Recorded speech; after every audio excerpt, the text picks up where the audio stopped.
Welcome to the latest webinar in the Next Wave series. Today's is how to invest as generative AI startups spread to every industry. Essentially, when should you invest, where should you invest, and what should you look out for when you invest? Yeah, this is part of the Next Wave series. Essentially, it takes place on the second Wednesday of each month. And we take a deep look into emerging technologies and also the best methods of corporate venture investing. I'm your host, Rob Levine. I'm special features editor for the GCV website. If you read the website regularly, you've probably read some of my articles.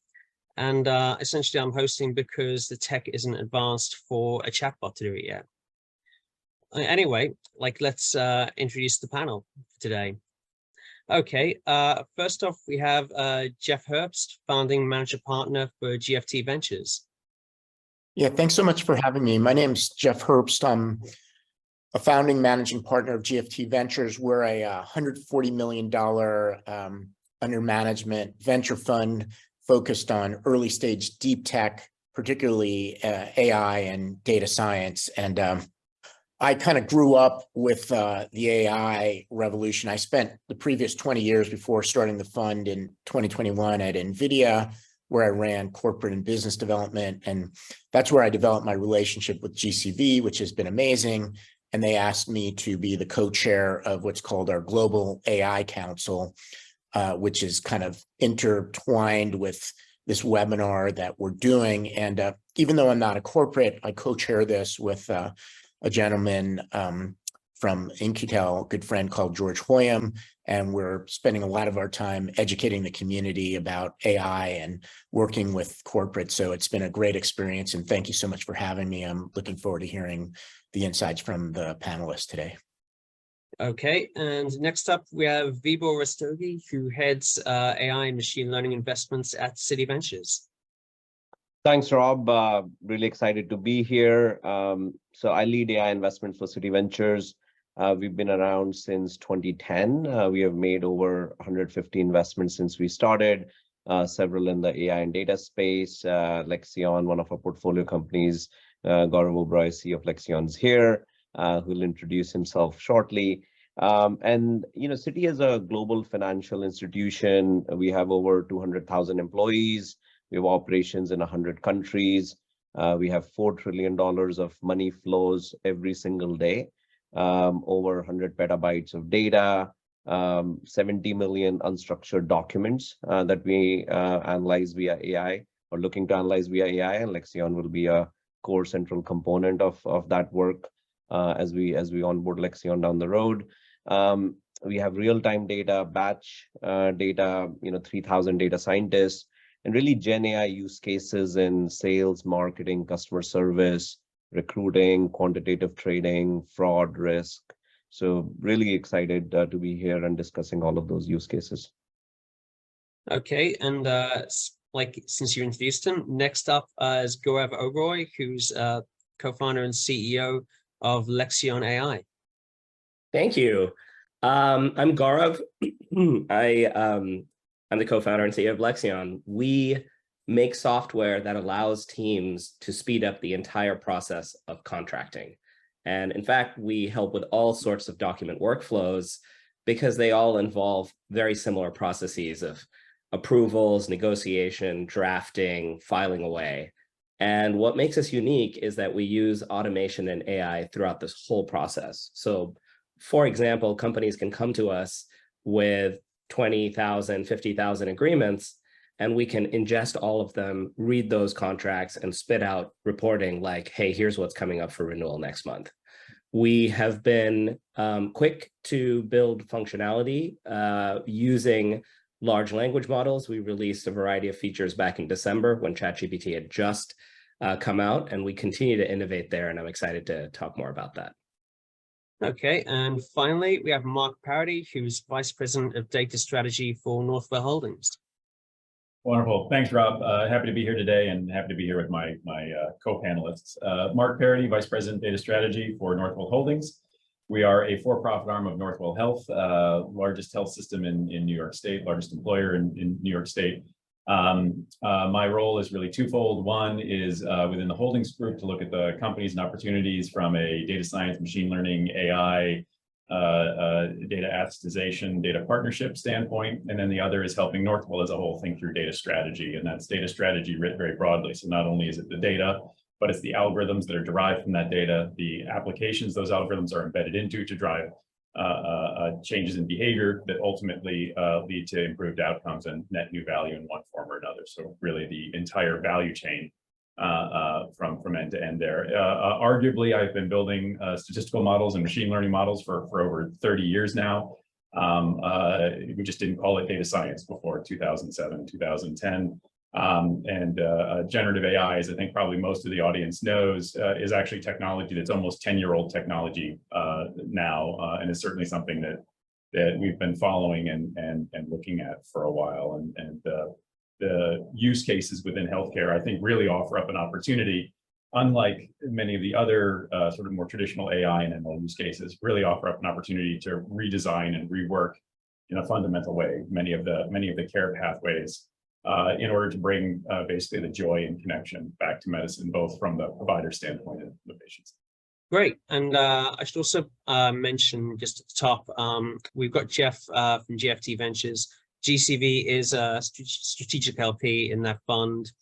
We have a small investment there. Just want to kind of mention that ahead. But yeah, you've met all the panelists, and we're going to be going through a few questions here. But if there's something you particularly want to ask, feel free to, and this is basically all the attendees, feel free to type it in the message box, and we're going to see if we can get to a couple of your questions like at the end, yeah, via the Q&A function.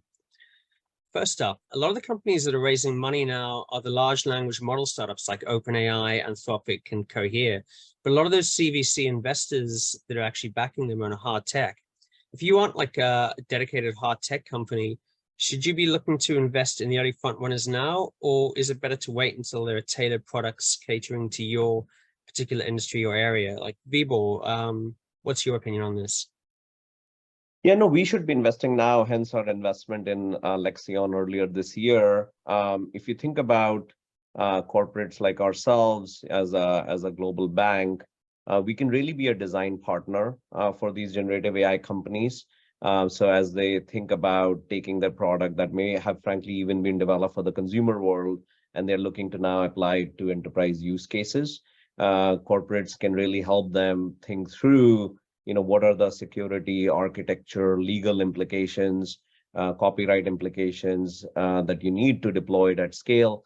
And, we have a long track record of partnering with AI companies in the past. We are investors in DataRobot, which was one of the pioneers in the auto ML space, and they are onboarded at Citi. We are investors in Feedzai in the AI for fraud detection space, DeepGram, which uses speech to text conversion, Anaconda that is used extensively as a Python distribution. So long track record of helping companies, get to scale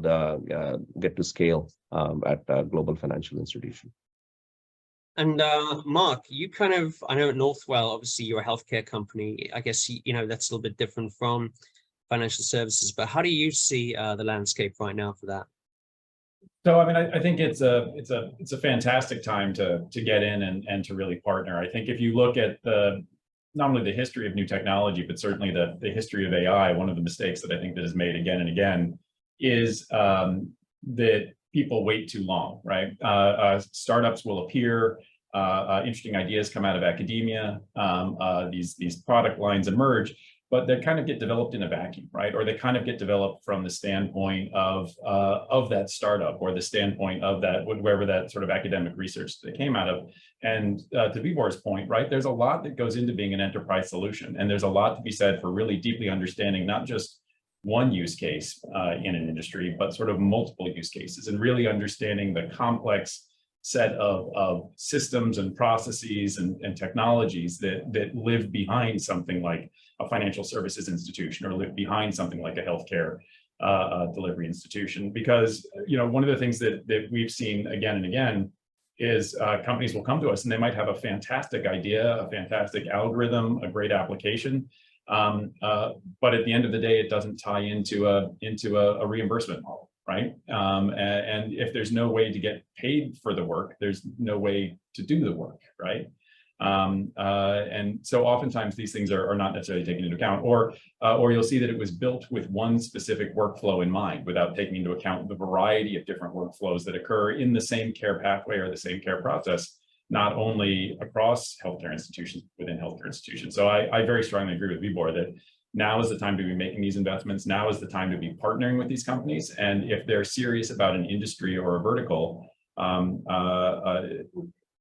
by partnering with them in that industry or vertical, we can help them build products and services that not only meet our needs as Northwell and as an institution, right, and help us deliver better, more efficient, more effective, more person-centered care, right, to our patients and their families.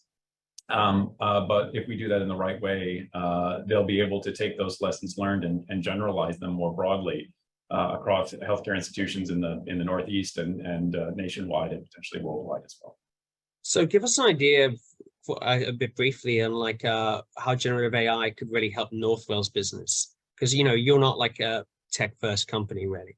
Right. It's interesting, right? We are a healthcare delivery company. That is fundamentally what we do. We provide care across the spectrum of care and across the spectrum of disorders.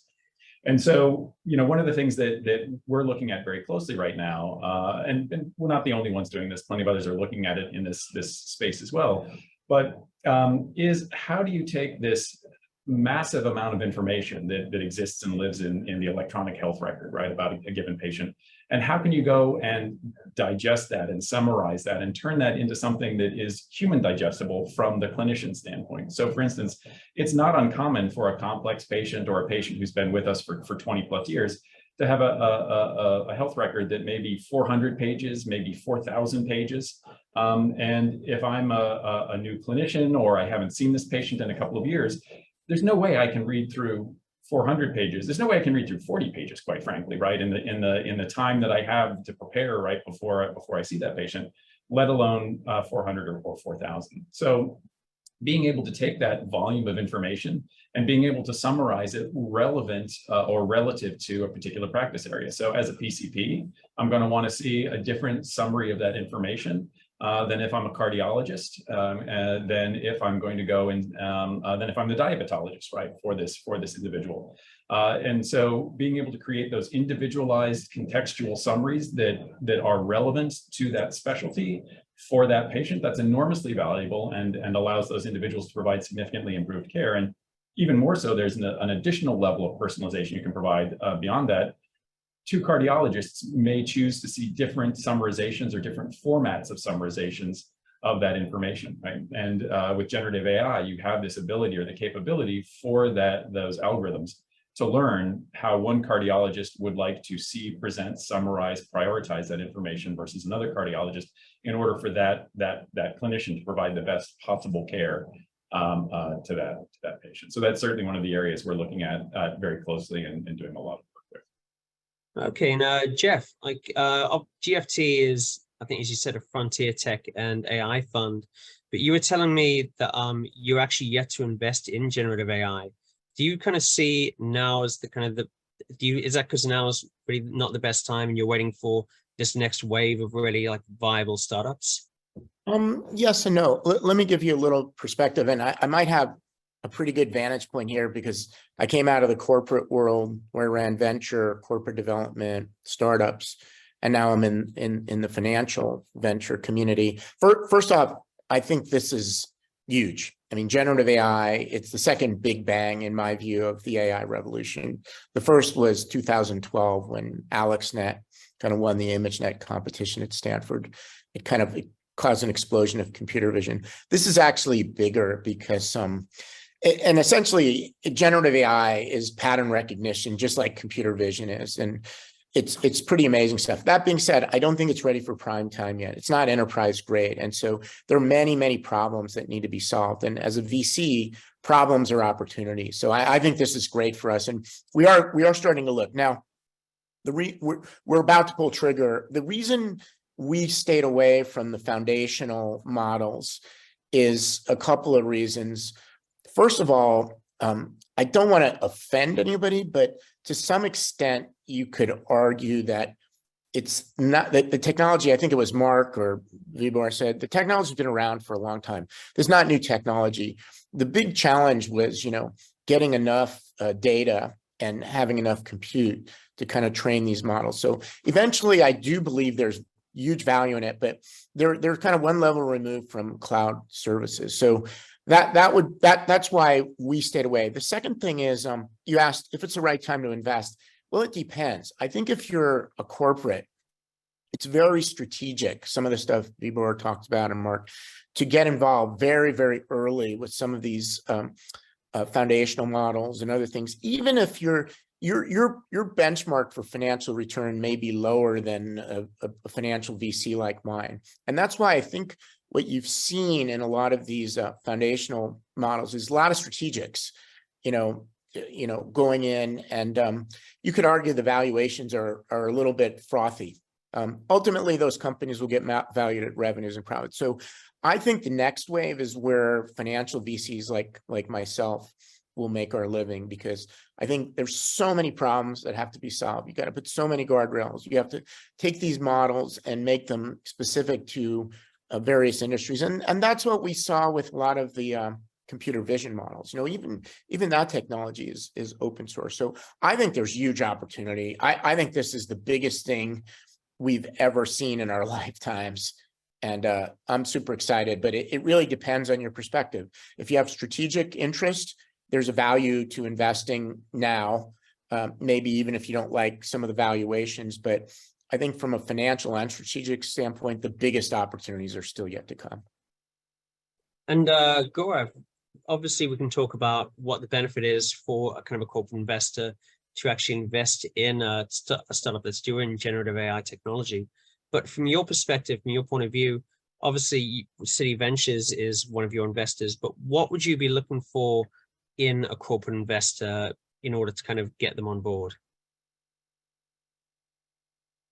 I think whether it's Gen AI or not, entrepreneurs are looking for largely the same thing out of corporate investors. And, for me, that was, I'm looking for an investor that's going to bring a new dimension to my business that would be harder for me to do on my own. And then, of course, I want a partnership on the other side that is highly motivated to realize that. And so in City's case and in Lexion's case, our product is used by hundreds of companies. Some of them are very large organizations, and we want to service more of those kinds of organizations. In addition, we see huge advantages of using all of the document automation and AI functionality we have in a lot of different financial use cases.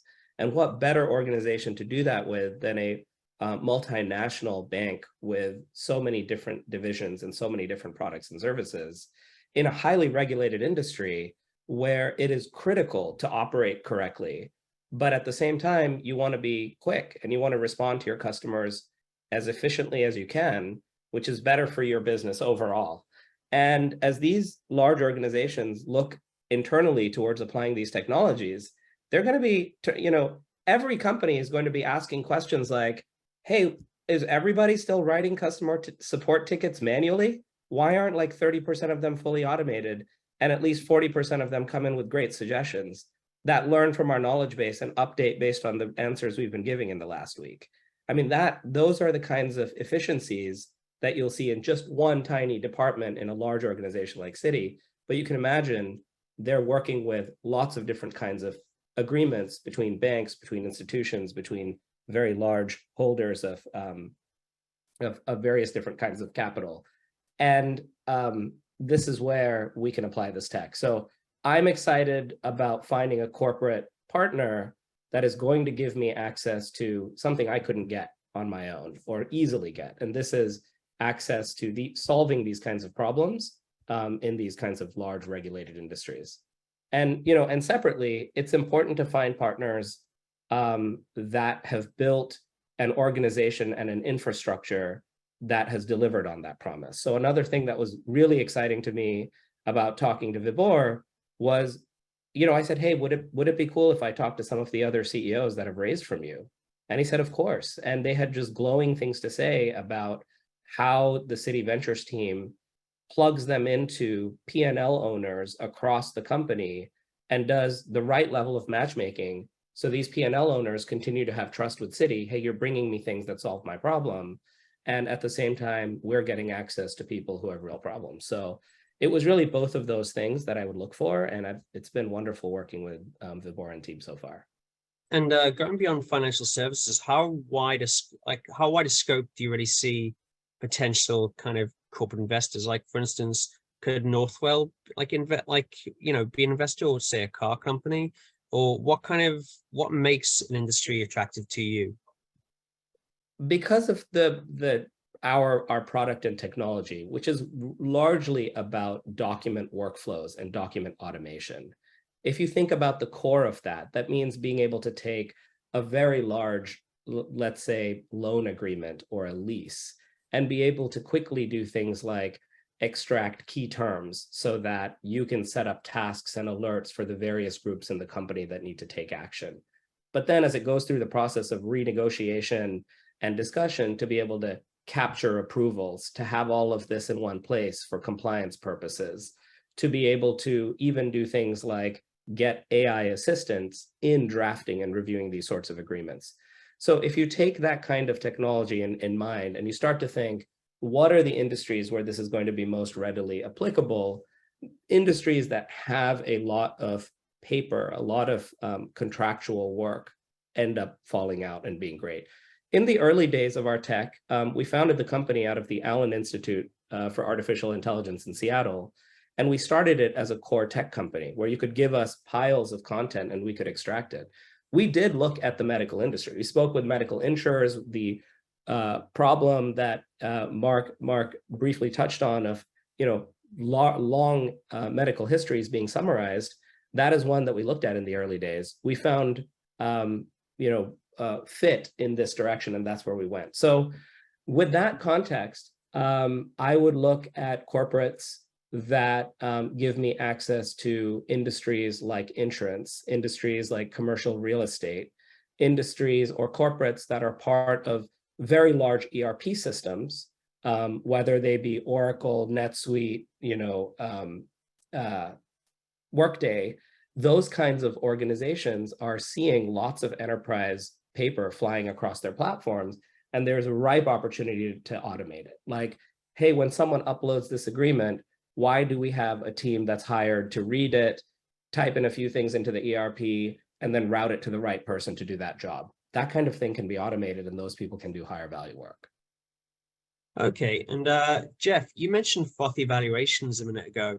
Do you really think valuations are overvalued now, or do you think that, because of the potential, it's still worth actually investing at this point? Or, do you think it's going to get worse in the next few months? It's funny because somebody from NVIDIA, one of my former colleagues, was saying, Jeff, it must be really hard to find investments in AI right now because everything's overvalued. I actually don't think so. I feel like it's bifurcated.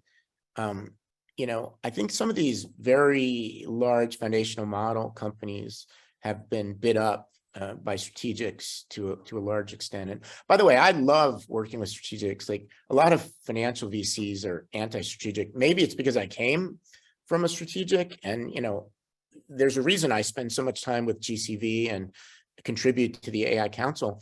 I think the new generation of strategics is really powerful, and I think, Gaurav, you're smart to use these strategics as channels.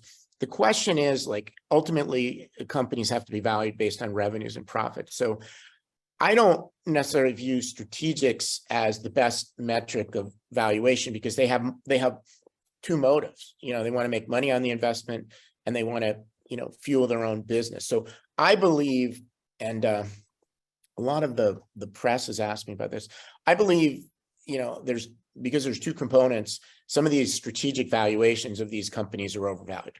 That being said, when you get to kind of more of the earlier stage companies, less capital intensive companies, we're seeing great opportunities right now because there's a lot of them being formed. This is I mean, I'm kind of joking here, but every, crypto, Web3, blockchain person now starting an AI company, right? And they don't know what they're doing, but there's so much opportunity right now. So I think if you stay away from these big, large foundational models, which could or could not become very commoditized, I think there's great opportunities. And I think there's opportunity to work with strategics and corporates along all of it. So I want to be on record as saying I'm super, especially the group of people we have here. I mean, these are people I want to work with. And I think anyone who does is going to get a great value out of it for all the reasons, Gaurav and Vibor have said. And yeah, I mean, Vibor, like given that kind of that differentiation in quality, maybe because everyone is kind of getting into the generative AI game, like how easy is it? Because obviously you're kind of scanning this particular area day to day.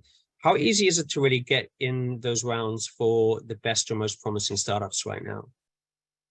Yeah, so I think, Rob, that's where, frankly, strategics can be differentiated because we are offering not just capital, we are offering a lot more, which is helping companies with use cases, helping them get to revenue, helping them be a reference. So another thing we'll do for our portfolio companies is become a reference on Wall Street. And Wall Street is generally very reference-driven sales. So, in terms of another large bank would look at, okay, you are deployed at this other tier one global bank. You have passed their security, architecture, compliance, legal reviews, and therefore you will be a good fit for ours, and it leads to more rapid onboarding. So I think for those reasons, we can be pretty differentiated. And I've also wanted to maybe address another sort of question that came in via the Q&A, which is when we are looking at the companies and what sectors we are investing in and so forth. So I completely agree with Jeff on the foundation model aspect that, foundation models have become super competitive. You have OpenAI, valued at 30 billion and Cohere valued at 2 billion and Anthropic at 5 billion and Hugging Face rumored to be raising at $3.5 billion valuation. And these are back to 2021 valuations of, 100 times revenue, et cetera. So what we find super exciting is the application category, like what Lexion is in. And in the application category, you may be using an open source foundation model, but there's a lot more to that business, right? So Lexion's business, the data that the Lexion product is trained on, the UX, the workflow, the integrations, the domain knowledge and expertise that Gaurav and his team bring to the business, you can build a very, very, very significant competitive moat in the application category. I mean, Salesforce famously is UX on top of Oracle, right? And they should not have been this hugely successful company that they are. And there's several such examples. NetSuite is also built on top of Oracle and so forth. So if you build the right application and use the infrastructure as a foundation to get to market, and can build a really, really compelling business that's attractive to investors. Here's why I think Vibor and Citi is in such a good position right now. I feel like the first wave of AI was all around computer vision. And yeah, that's relevant to Citi, but not really. The new wave is around conversational and data. And this is where all the data is. He's got all the data, right? So that's why I think you're in such a great position, Citi. This is the age of corporates and AI because it's all about data, and marrying the tech and the data is what's happening. Anyway, sorry to interrupt, but I couldn't agree more, Jeff. I mean, we have looked at computer vision investments, and to your point, very relevant for automotive companies, that are doing autonomous driving and so forth. But our use cases, maybe 1% of our AI use cases are vision related. But language, I mean, that's all we do, right? 70 million documents, in every part of the bank. So huge opportunity, same in healthcare. So I think unstructured data, particularly around speech and text, offers just this next new frontier for AI that corporates for the first time can tap into. Yeah, and Mark, I was going to ask you because Northwell has basically this joint venture with Aegis, basically like to not only invest but to build companies. And do you find that kind of you can maybe sidestep a lot of these valuation issues in that way and actually kind of create something that's more central to what Northwell is doing? Yeah, absolutely. And a couple of thoughts there as I sort of work my way into that question, and sort of based on some of the previous comments. And this will probably turn me into a pariah in this particular community, but quite honestly, I don't believe in valuations, right? All I believe in is the amount of money I put in at the beginning and the amount of money I take out at the end, and the rest of it is all just theater as far as I'm concerned. Not that it isn't important, not that you don't need the discipline, not that it isn't important to track that, but until I extract the value out of it, it's to me, it's theoretical, and you see it exactly in these 100x valuations or these frothy valuations. They're not tied to reality or to value. As I said, I'm probably never going to be invited back after I made that statement in this group of people, but I do also actually want to pick up on something that Jeff had said earlier, because I do think it's enormously important, and it does tie into what we're doing with Aegis as well, right? Which is, I am happy to go on record saying I do believe and I do agree that this is the biggest tech transformation that we've seen in our lifetimes, and I would argue this is bigger than pre-iPhone, post-iPhone. I would argue this is bigger than pre-internet, post-internet. And I don't say that just on the basis of LLMs. LLMs are sort of only one bit of this technology. And we briefly started to mention, where the real transformative aspects are going to come is in the multimodal aspects of this. So as we start to bring the vision models in with the language models, in with the sort of spatial orientation and movement models, right? And we put them all under executive control mechanisms with goal-oriented types of outcomes, right? I think we will start to see applications of this that we're again, I'll go on record saying this, that maybe that I read far too much science fiction in my youth, but I do think we are truly on the verge of really seeing AGI and artificial general intelligence, and not just as a single point in time, but as something that we're going to see in the very near future. A significant amount of these tasks being performed, high cognitive, high spatial motor tasks being performed by various types of automation and robots and the rest of it. But with that being said, coming sort of back to that original question, I do think this comes back to sort of my point from before. I think there is really an opportunity for us here to take what I think all of us would argue and agree is a fundamentally broken system, which is the sort of healthcare delivery system in the U.S., right? Somewhere between $4 and $5 trillion. Somewhere upwards of 50% of that being waste or inefficiency or fraud of one form or another. There's this great opportunity for us to rework or rethink a lot of those opportunities, and to do that recognizing the societal context that we live in today, right? And so the original sort of thinking behind our partnership with Aegis Ventures, which is a startup studio, was how can we kind of bring together the best of a large, robust health system, right, which sort of is represented across quaternary, tertiary care, specialty hospitals. We've got over 900 outpatient clinics of all various types, an academic medical center. How can we really go and bring that richness, inclusive of a population that includes all of Long Island, all 5 boroughs, Westchester County, so arguably the most genetically diverse, sociodemographically diverse population in the country, if not the world. How can we marry that with the world-class expertise of our clinicians, right?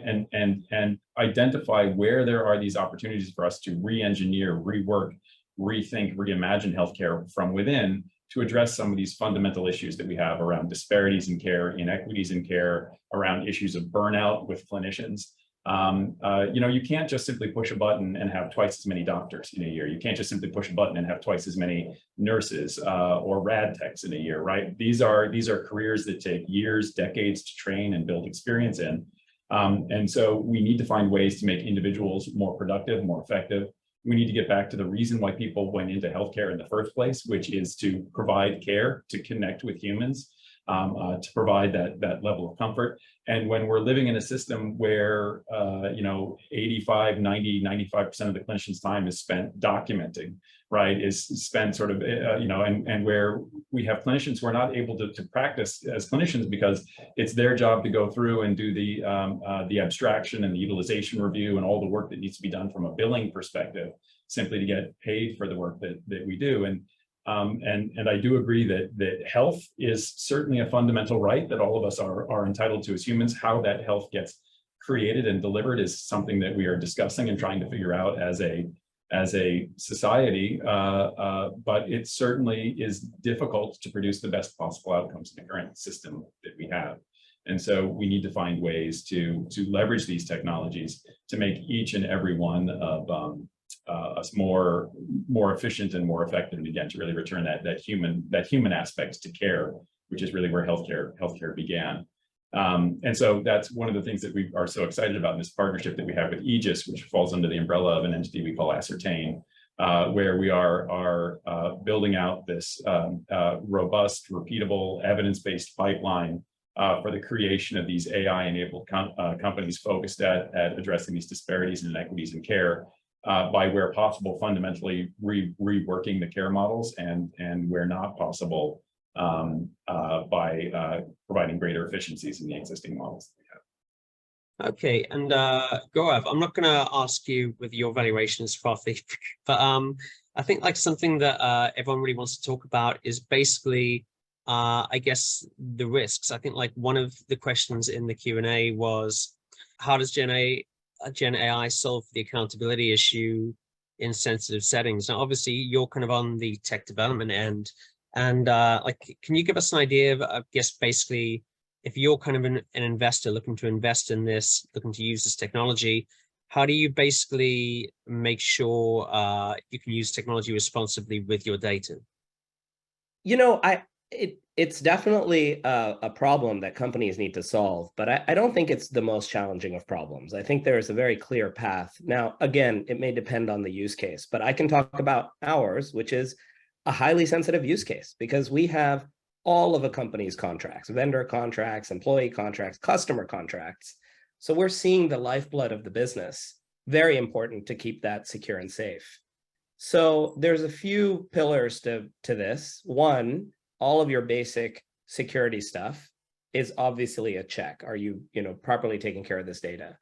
When it comes to Gen AI models, you then need to also very carefully ensure that if you are using customer data to improve a model on any dimension, using one of many techniques, from fine-tuning to few-shot prompting in real time, to saving positive and negative examples and using those for these various techniques, it is really important that you do not commingle customer data, because unlike the prior, it's so funny to call it the prior generation of deep learning models because it's still so state of the art.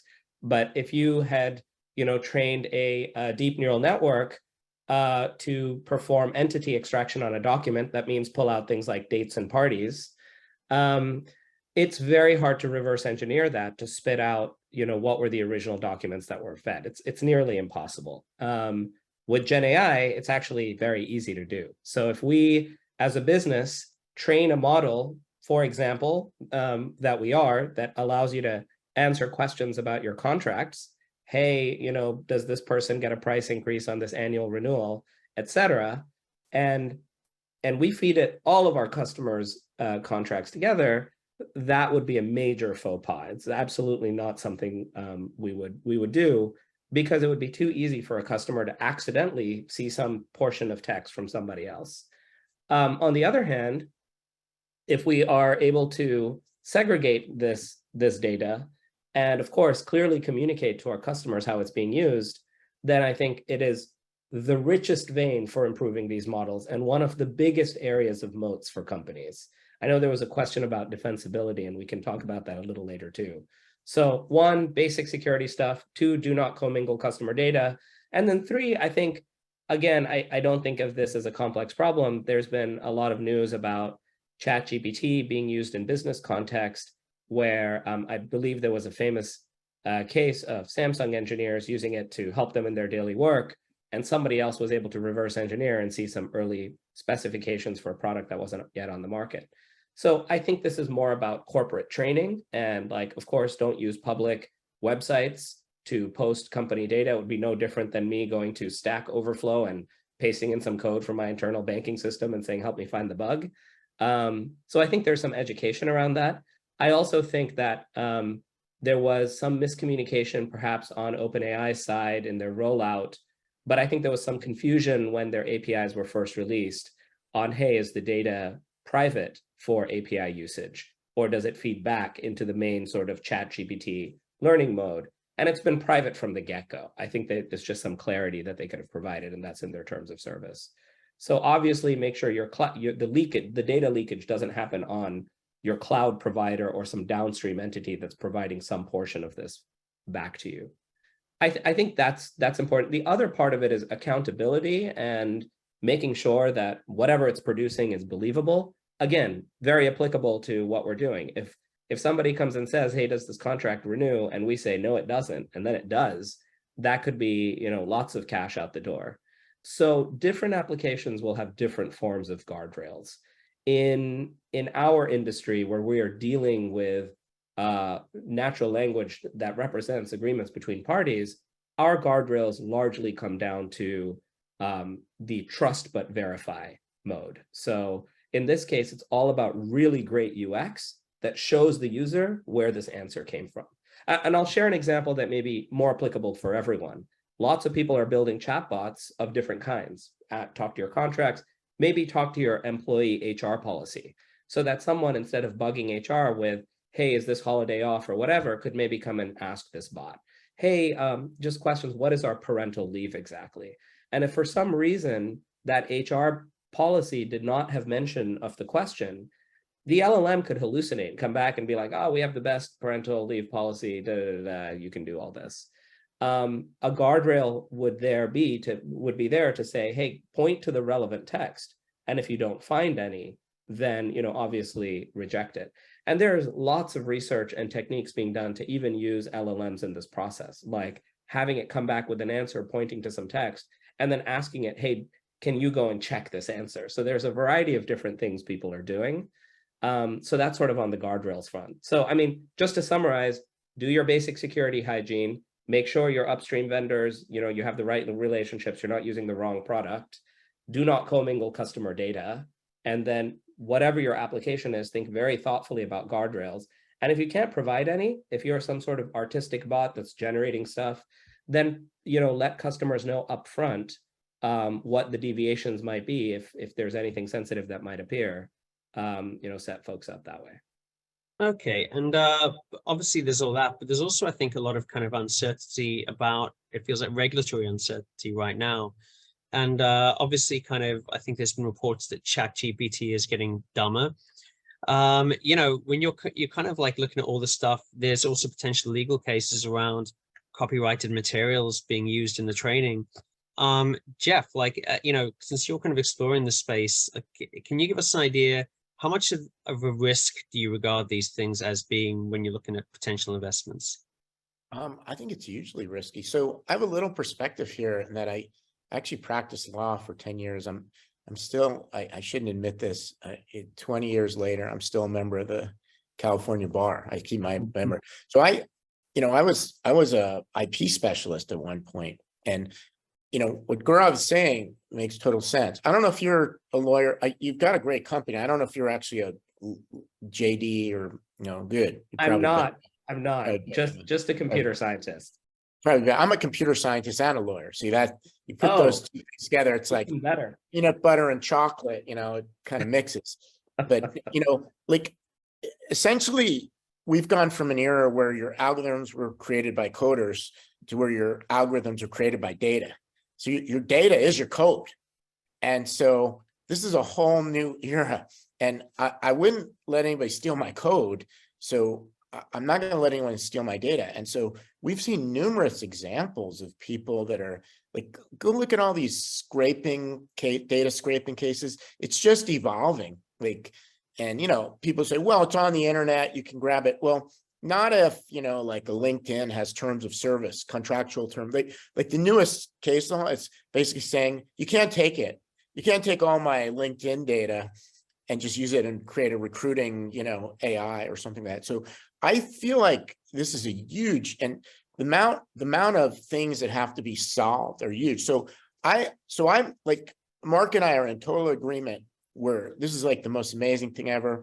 I think where we're in a slight disagreement is I don't think we're even close to AGI. I think this is such early innings. I just see problems, and I love problems. Like, that's how great companies are formed. And one of the big problems is how you're going to compensate all the people. There may be situations where we want to share data. Like, there may be an efficiency. Like, maybe I want to be in a pool with a bunch of other companies where, you know, I want all the learnings from their contracts and renewals and so forth.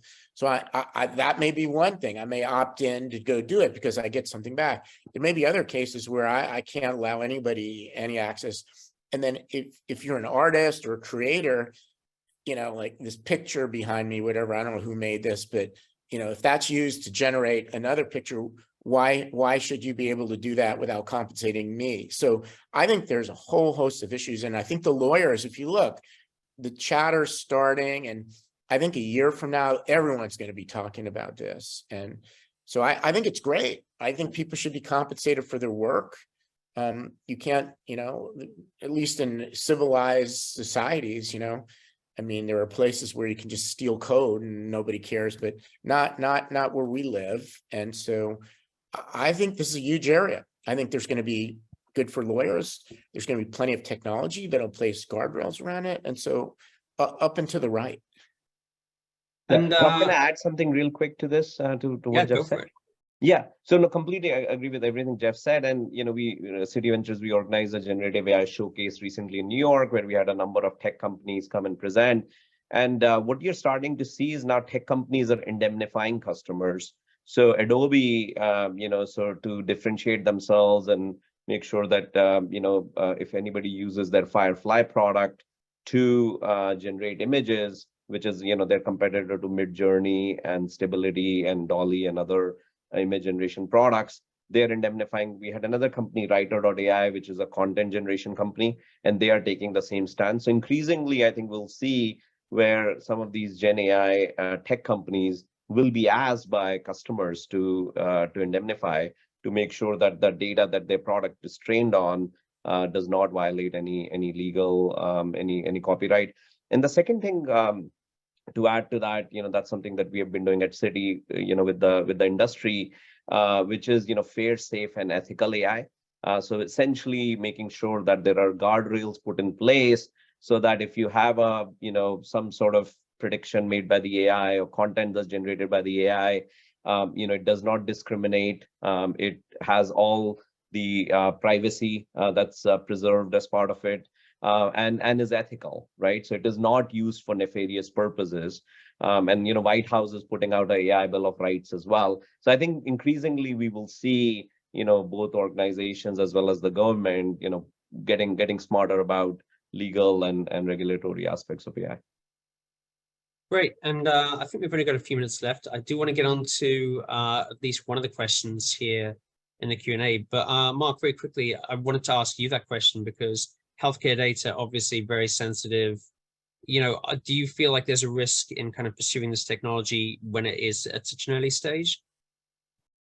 Yes, I mean, there's risk in any technology, but I do want to begin with of course, we have a sacred obligation to protect our patients and our providers' data, right? There's an obligation that exists, I think, in any and every industry around data and the use of data beyond just what the law legally allows. But obviously within healthcare, it's a truly special sort of right and privilege that we have to work with this data. And we have a very, very rigorous process that we go through as we're thinking through and working through the various privacy concerns, the various sorts of HIPAA concerns, various concerns around ownership of the data and how data gets used. And so it's a process that is inclusive not only of individuals within healthcare, but includes patients themselves, as well as advocates and folks from different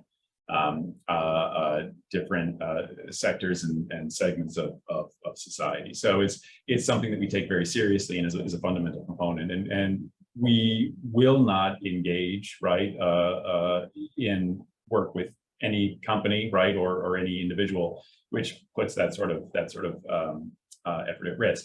At the same time, I do think, you know, the risk always has to be balanced out against the potential benefit. So, for instance, just even from my own recent experience, a family member of mine was going in for a routine scan, and we got a panicked call sort of 2 weeks later about, you have to go to the ED right now, right? We found several pulmonary embolisms. This is potentially life-threatening. You have to go to the ED right now. And we rushed, and luckily everything was fine. But, you know, after 13 hours in the ED and a lot of stress and anxiety, we found ourselves asking why, and myself especially, because I know this is a problem we've already solved with technology. Because it was a routine scan that they went in for, it was marked as routine, and there are not enough radiologists, and there are too many scans that are being done. And so it got put at the bottom of the priority list. And by the time the radiologist who was already working extra hours on the weekend saw it, we'd actually already passed the highest risk period of time in which a serious adverse event could have happened, including death. There are several companies which have very effective algorithms to identify pulmonary embolisms, and had those technologies been implemented, the minute that standard scan was taken, within minutes, it would have gone up to the cloud, it would have been scored, it would have come down, and it would have been moved from standard to urgent. This must be reviewed by a radiologist immediately. And we never would have had this scare. And thank God there was no adverse event in our case, but if there had been one, it could have been averted. And so I think you always have to remember that every day that we delay, every day that we sort of hem and haw, every day that we're not thinking about how we can best responsibly and safely and effectively apply AI, is a day that quite literally people are dying because we're not looking at the problem and the challenges, and really recognizing where and how we can apply technology, whether it is sort of traditional image recognition, whether it is sort of traditional AI, whether it is generative AI or reinforcement learning or any of these other technologies. There are opportunities for us to apply it with safe, appropriate guardrails where we still have humans as the ultimate arbiters, but which will literally save lives. And I don't mean a few lives, I mean thousands of lives. And we have to act every day in our field in healthcare with that level of urgency. Okay, and I'm going to take a couple of questions in the Q&A very quickly. Just kind of, I guess, we're kind of come up to the end soon, so I'm just going to ask this to, I think, one person each. Jesse Trang asked, if investing before a company has traction in your industry, how do you evaluate startups? And Vibor, like, as you know, since you're kind of investing in a few of these, how do you evaluate whether this is kind of the right startup for you? Yeah, I think we do look for fit with financial services. So, like a medical imaging company would clearly not be a fit for us.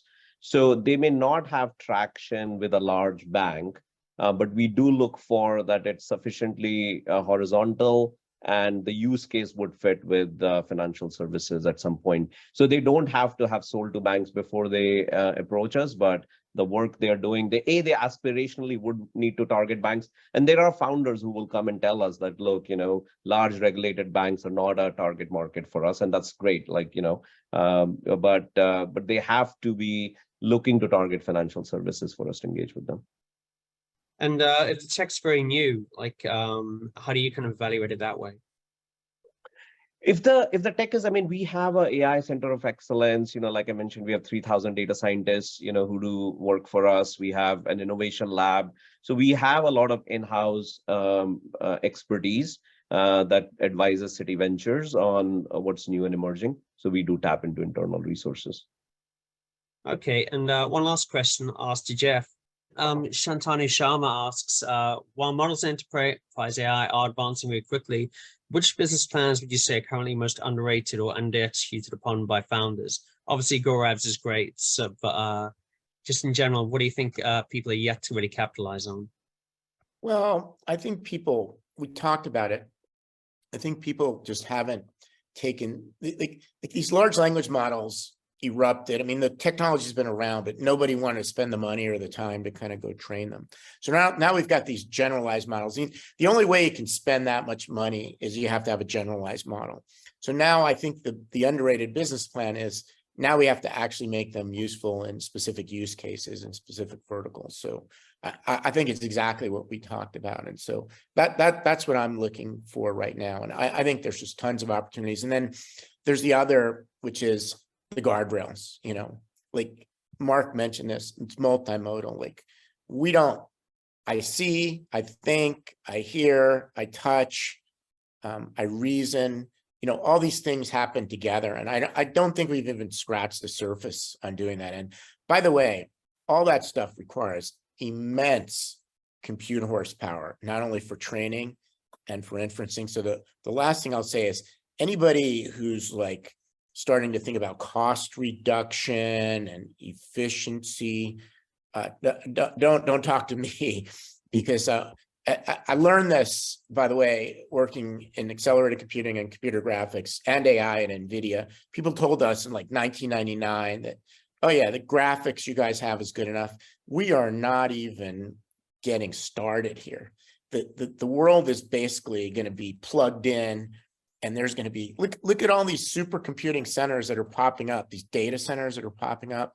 The world is going to run on data and pattern recognition on data and AI. So anyway, there's tons of opportunity.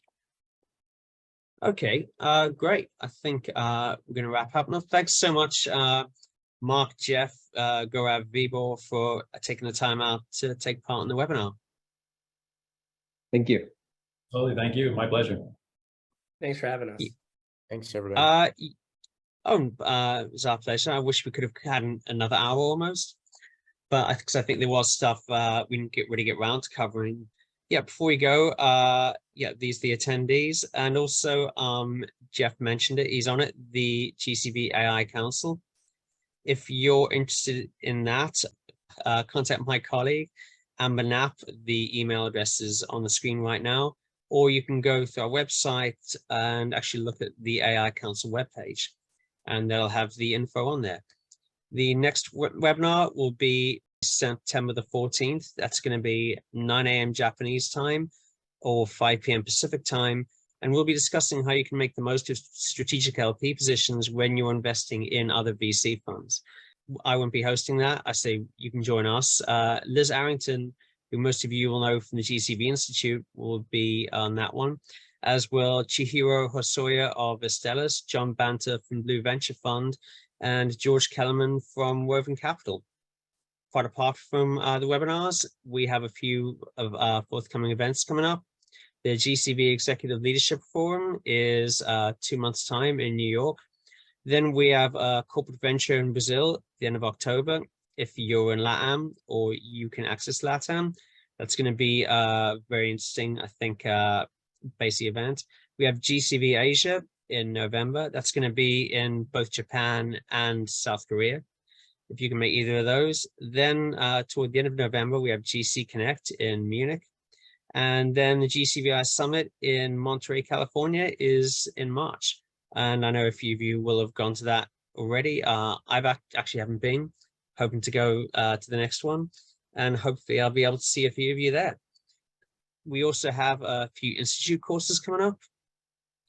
CVC investment programs, September, November, December. I think whichever one of those you join might depend on which part of the world you're in. Then we have CVC investment programs in November in person. That's going to be part of the GCV Asia event in Tokyo. And then we have landing the value of corporate venturing between October and November this year. And that's going to be live online. Yeah, we have, I think, information on all of those on our website in more detail. Thank you. And yeah, if there's anything you want to kind of discuss further, or if you want to get in touch, that's my email on the page, rlevine@globalventuring.com, or just go onto our website. I think we just published an article talking about which corporates have specialist AI funds. Maybe your unit might be in there, like the next time we update that. And once again, thank you for coming, and great to see you all.